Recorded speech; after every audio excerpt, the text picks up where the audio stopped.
Hi, it's me. Welcome back to another Limbus Company New ID overview. We've reached our first intervallo from Season 7, and this update adds the Twining Threads event, which brings along with it two brand new triple-aught IDs. Firstly, the event reward this time around is the Ring Fauvists Student Meursault, and the ID to pull for is the Ring Fauvists Docent Rodion. Both are hybrids of bleed and sinking IDs, though they lean much heavier towards bleed overall. I would always advise getting the event reward ID regardless, and both of them are strong, though there is a clear power gap when looking between the two. With all that being said, let's jump into the kits of these 5th and 6th ring IDs and see what makes them unique. The Ring Fauvists Student Meursault is one of the simplest new IDs we've gotten in a long time. Whenever he hits an enemy using a base skill, he inflicts a new status effect called Mauled Color Rouge. It stacks up to 9 and makes it so that the first time the inflicted unit gets hit each turn, they gain 1 bleed potency for every 3 stacks. It also inflicts up to 2 defense level down next turn based on the value at turn end before reducing by 1. It's just generally a really helpful effect in any bleed team, and the fact that he inflicts it on every hit means it will stack up pretty quickly, especially if Rodion is also in the team since she also can inflict it. Once he's inflicted 10 or more mauled color during the encounter, he will gain Le Fauvist Meursault Rodion at the end of the turn, and this lasts for the rest of the encounter. It increases his damage by 5% for every 3 mauled color on the target, up to 15%, and that includes other types of mauled color. It also impermanently increases his bleed and sinking potency infliction by 1, and makes him inflict 2 bleed count before attacking an enemy that doesn't have bleed. There isn't really a way to speed up how fast he can gain this, so it'll always take at least 4 turns without extra skill slots, or 3 turns if you're incredibly lucky and get only his skills 3 and 2 for the first 3 turns. Lastly, as the Ring Fauvists Docent Rodion starts a coin for her critique skill, Meursault will gain Imperfections Addressed, which lasts until Rodion's Reflexion effect wears off, and it increases his damage by 10%, as well as healing his SP by 3 if Critique's coin gets reused. It's a nice little bonus for using them together, but it's not a super important part of his kit. His field passive doubles the amount of Mauled Color Rouge that he inflicts once he dons his mask, which basically always allows him to reach the mask's maximum damage increase, which is really nice. Additionally, for every 4 mauled color he inflicts, he'll heal 5 SP, or gain 1 blunt damage up next turn if he's already at max SP. SP acceleration is always nice, though when starting from 0 you can never actually activate the SP heal on turn 1 unless you use his skill 3, but just keep that in mind. His support passive is pretty nice. The first hit that the fastest ally lands will inflict up to 3 defense level down based on the target's amount of negative statuses. Since it goes first, this can be the equivalent of roughly 1 fragile, so the entire team can take advantage of it in fights where you'd want to target the same enemy a lot. Coloring Preparations is a 4-12 rolling Bluntlust clashable counter with 2 coins that can become up to a 6-16 based on the target's bleed and sinking, as well as if Meursault has Masque de Chien. It clashes better than his skill 1 on turn 1, meaning you'll usually want to start with this provided you have only skill 1 as your other choice. The fact that it's a lust skill is also important as it gives you an on-demand way to contribute to lust resonance if your team cares about that. All in all, it's a really good clashable counter that you should find a lot of use for. Rough Portrayal is a 3-11 rolling blunt wrath skill with 2 coins that can become up to a 3-15 based on the target's bleed and sinking. It inflicts a good amount of bleed but very little sinking, which is consistent with the rest of his skills. Also consistent with the rest of his skills, he always gains extra damage when the enemy has a variety of negative effects, and power based on their bleed and sinking. And keep in mind, 2 bleed potency becomes 4 bleed potency once he has his mask, so even this skill is really good for bleed infliction once he gets going. It's the only edge it has over his clashable counter, really. Visceral Strokes is a 4-16 rolling blunt pride skill with 3 coins that can become up to a 4-22 based on the target's bleed and sinking.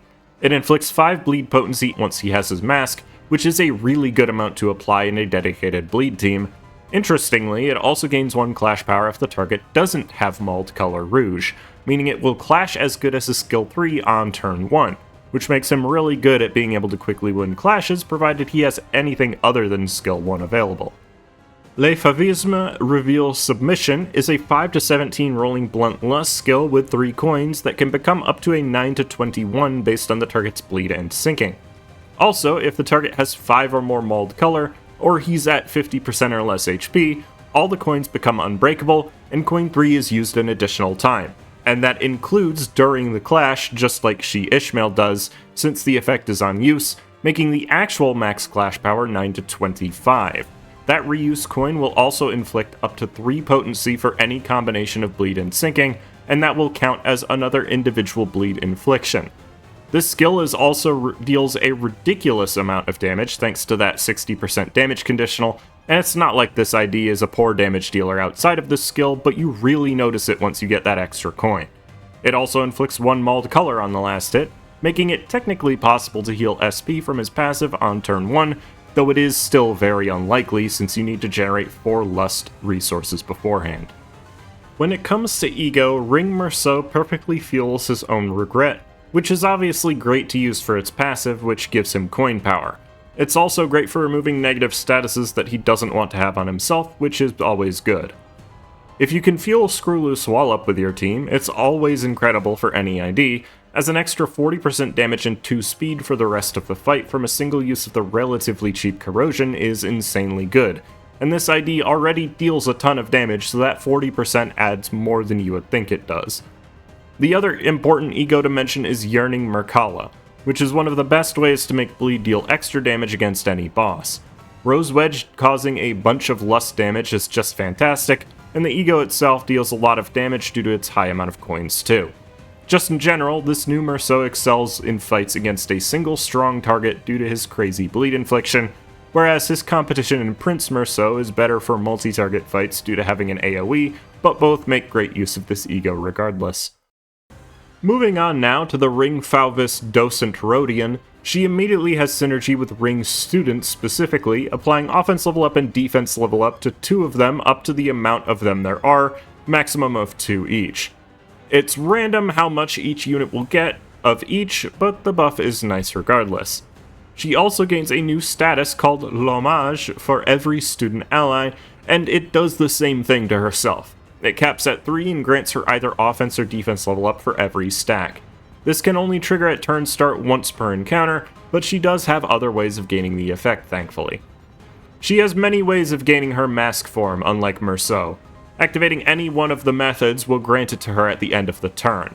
This includes using her enhanced skill 3 a single time, activating Critique 2 times, which is her enhanced defense skill, or by having inflicted Palette Vibrant at least 3 times during an encounter.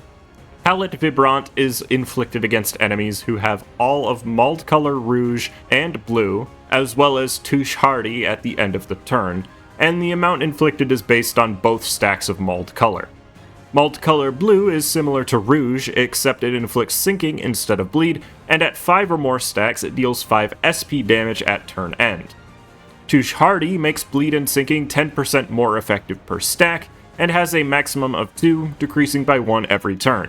It's a very strong effect when enemies have a high number of either status, but usually this will not add too much extra damage outside of the mirror dungeon. And if you're concerned about not being able to fully stack any of these effects, her main passive makes her inflict 1 more of each for as little as 2 Lust Resonance, making them all very easy to actually keep up. Palette Vibrant itself makes the unit take up to 10% more damage from ring allies, or 20% if those allies are Fauvists. It also randomly inflicts bleed or sinking potency or count for every stack it has at combat start, and it has a maximum stack of 4, but this is mostly window dressing since these IDs already inflict so much of each. It then expires at turn end, having both types of mauled color along with it. The extra damage you get to deal thanks to this status is really nice, and you'll be inflicting it pretty frequently as both her skills 2 and 3 inflict all of the necessary statuses to inflict Palette Vibrant. Le Fauvisme Masque de Loup increases the amount of bleed and sinking potency that Rodion inflicts with every infliction. But importantly, it makes her inflict 1 bleed count when the target has 3 or more mauled color rouge, and 1 sinking count if the target has 3 or more mauled color blue. While the bleed count and sinking count infliction is only once per turn each, it does go a long way into increasing a team's effectiveness by increasing the amount of each status you're able to inflict, and thus making it easier to keep that status stacked for a longer period of time. Her support passive is a bit strange. Triggering at 3 Lust Resonance and makes the earliest deployed ID inflict 1 additional bleed potency if Lust Resonance is odd, or 1 additional sinking potency if Lust Resonance is even, and also giving 1 offense and defense level up if that ally is from the ring. This passive is really great in bleed, as the additional bleed potency inflicted is really nice. In sinking, it's going to be a very tall ask to trigger that 4 Lust Resonance just to inflict a little extra, and probably won't be worth equipping for. If anything, this ID is the one who takes the most advantage of this passive, and is the only one who physically cannot benefit from it at all. Trimming the Medium is a 5 to 13 rolling Blunt Lust clashable counter with 2 coins that can become up to a 7 to 15 based on the target's bleed and sinking. Unlike Meursault, this skill actually rolls worse than her skill 1, but it deals quite a bit of damage and actually inflicts Mauled Color Blue, unlike her skill 1. And for both mauled colors, she inflicts 1 more if the target doesn't already have that color. It's a decently solid skill that can always contribute to Lust Resonance, but you're not really going to be using it for this skill. If the target has 3 or more types of negative effects, she'll instead use Critique, a 5 to 9 rolling Blunt Lust clashable counter that becomes an 8 to 12 if the target has enough bleed and or sinking. It also gains up to 6 Clash Power based on the target's negative effect variety, and even gives 2 Clash Power up if they have Palette Vibrant. It's much more powerful than it looks though, being able to reuse its coin up to twice based on the target's negative effect variety, as well as dealing up to 70% more damage from conditionals. Plus, it inflicts everything needed for Palette Vibrant, so using Critique contributes to 2 of her mass conditionals at once. Once the skill ends though, it will give her 2 Reflexion, which will decrease by 1 every turn. This effect heals 5 SP for her at the start of the turn, but prevents her from being able to use Critique while she has it. Then, when it goes away, it gives her L'Hommage based on the number of students that are present. This is definitely a balancing mechanic since Critique would make her skill 1 irrelevant otherwise, but the SP and level ups it grants are still really helpful in the long run, and Critique deals a ton of damage, so it's worth gaining the effect that stops you from using it. Vehement Overpainting is a 6 to 13 rolling Blunt Gloom skill with a single coin that can become up to an 8 to 15 based on the target's bleed and sinking, clashing up to 2 higher from the same conditional as well. It's a weaker version of Critique overall, gaining only half the additional damage, not inflicting blue at all, and still being able to reuse the coin at least once. It does have the plus of inflicting bleed count instead of potency, and is still a really solid skill for clashing thanks to its ability to reach a 10 to 17 in a clash without any outside help. Expression of Primary Colors is a 4 to 16 rolling Blunt Envy skill with 2 coins that can become up to a 6 to 24 based on the target's bleed, sinking, and their negative effect variety. It can also deal up to 100% extra damage, 40% of which is always fulfilled by the second coin. This skill is also capable of inflicting Touche Hardy, though not very much, but doing so only requires 1 negative effect that isn't found on the skill itself, so it's really easy to inflict Palette Vibrant with this skill. All in all, it's probably her least noteworthy skill somehow, since it's more geared towards sinking than bleed, but it's still pretty strong despite being the least interesting part of her kit. Le Fauvisme Déchaînement Brutal is a 4 to 16 rolling Blunt Lust skill with 4 coins that can become up to a 4 to 24 based on the target's bleed and sinking. It deals a ton of damage, gaining up to 80% this time, and is the only skill that is guaranteed to inflict Palette Vibrant by the end of the turn, though it's very easy for skill 2 to do so as well. Even before donning her mask, this skill inflicts 4 bleed count, which is a very high amount for any unit, and just generally this is a great skill 3 that isn't too complicated. But just like her defense skill, this really isn't why you're using this one. If the target has 6 types of negative effects, it instead becomes Burst Forth the Pulsing Crimson Under Your Skin, a 5 to 17 rolling Blunt Lust Unfocused Volley with 4 unbreakable coins that can become up to a 5 to 25 based on the main target's bleed and sinking. Each coin is basically a better version of the one found on her other skill 3, inflicting more of at least one of the statuses. On top of that, the skill can gain up to 130% extra damage, which is ridiculously high. And the final coin will always hit every target just like a traditional AoE, meaning the skill's damage usually spreads around pretty evenly overall. It's pretty easy to activate this skill, and you want to do so on the first use of her skill 3 if you can, as to instantly gain her mask and become much better at inflicting bleed, which will increase your Deem's damage by quite a bit. When it comes to ego, this ID can perfectly fuel Rhymeshank, which by itself would make her a very reliable unit in a sinking team. Unlike Meursault, her overall infliction is good enough to be considered in a sinking team even without this ego, and the passive letting her inflict bind and attack power down to help with her own conditionals is really nice. Her most important ego though is Sanguine Desire, being what used to be the most important ego in any bleed team, but the ring inflicts so much bleed that it may not be needed quite as much anymore. That said, the passive still doubles her infliction of bleed potency with the skill, and it deals a massive amount of lust damage once the enemy has a lot of bleed. And speaking of bleed, she can bring along Hexnail for some good bleed infliction, along with the ability to heal allies.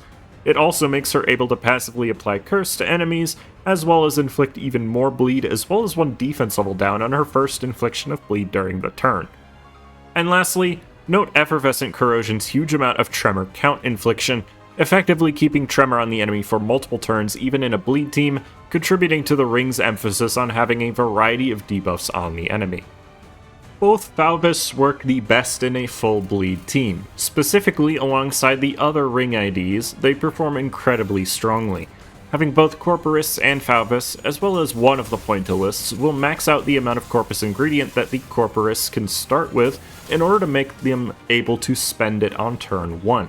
And Meursault and Yisang together are good enough to max out the level ups that Rodion applies to both of them.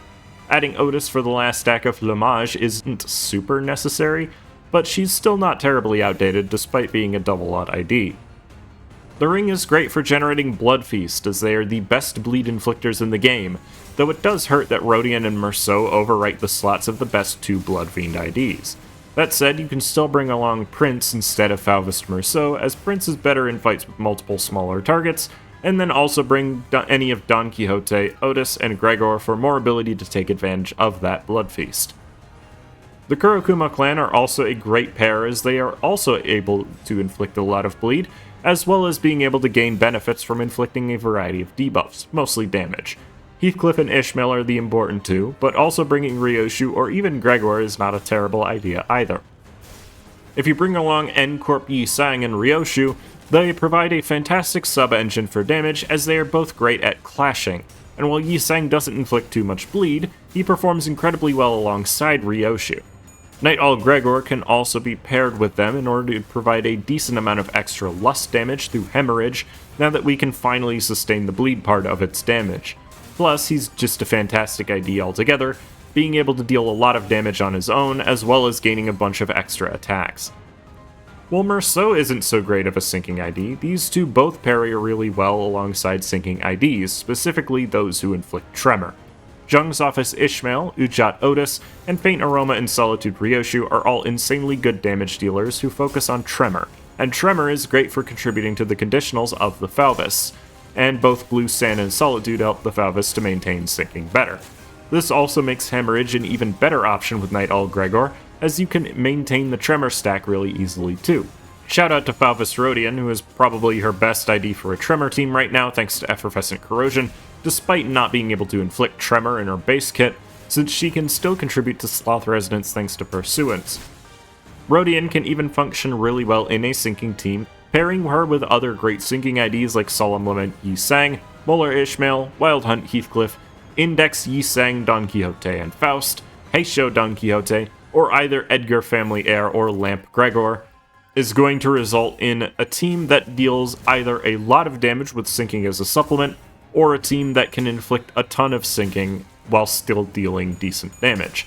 Plus, the sinking team also inflicts a ton of different effects that Rodion can take advantage of to basically always be at her max conditionals all the time.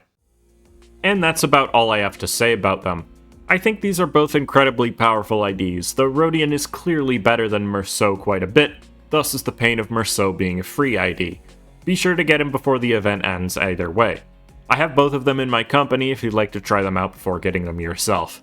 And if you're watching this within the first couple hours of it coming out, I am probably streaming the new Intervallo, so please come and join in if you want to. Be sure to like and subscribe as it helps me out a lot, and let me know what you think of the new IDs in the comments, as I like to hear what people think about them. Thank you for watching my video, I hope you have a great rest of your day, and I hope to see you again soon.